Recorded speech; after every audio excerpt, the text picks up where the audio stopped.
I never intended to see it. But life doesn't wait for the right moment. It was a Tuesday evening, one of those quiet, forgettable nights that blend into the next.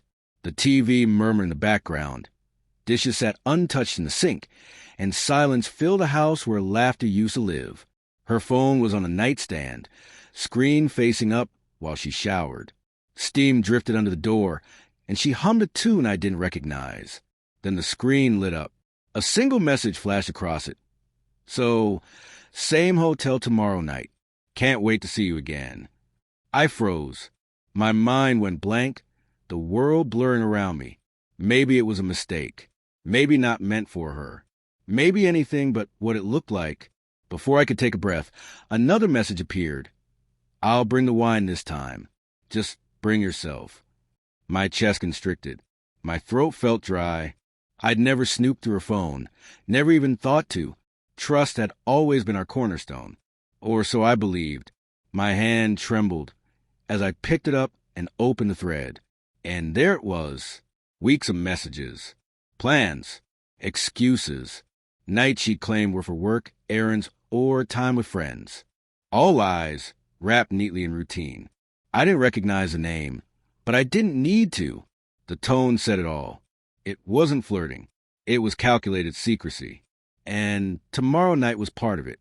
When she walked out of the bathroom, wrapped in a robe, smiling faintly, lavender lingering around her, the same scent that used to comfort me, I felt sick.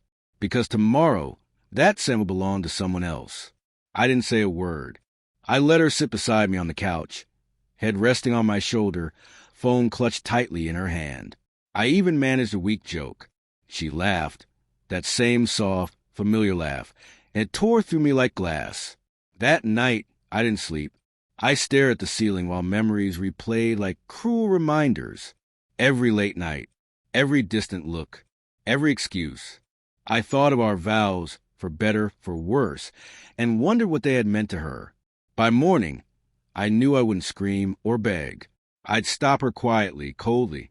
That Wednesday, she came home later than usual. Too much makeup, too much perfume. She smiled when she saw me cooking, but there was hesitation in her eyes, the kind people wear when they're halfway gone. Smells good, she said, setting her purse down. I thought we could have dinner together. I replied evenly, just us. It's been a while. I could see her mind scrambling for an excuse.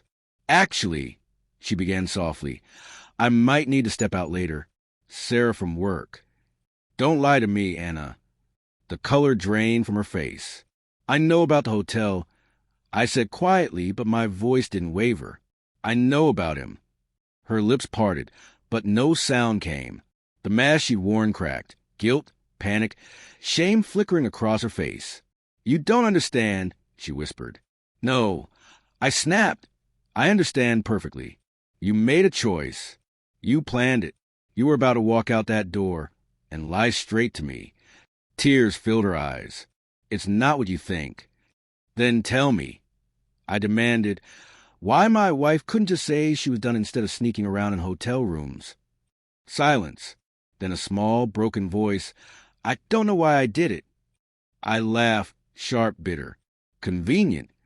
We sat at the table, untouched dinner between us. She fumbled for reasons, loneliness, invisibility, emptiness. It just happened, she said. But betrayal doesn't just happen. It's chosen, over and over again. Every lie, every text, every secret night. So what was last night supposed to be? I asked, my voice cracking despite myself. Your great escape? A romantic evening, while I sat here thinking you were out with friends. Her hands trembled. I wasn't going to go. Don't lie again, I said coldly.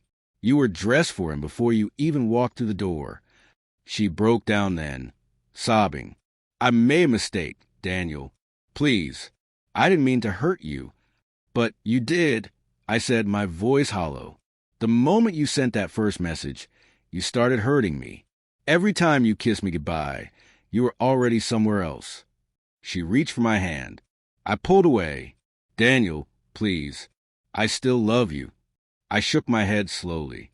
No, you don't get to use that word anymore. Love doesn't hide in hotel rooms.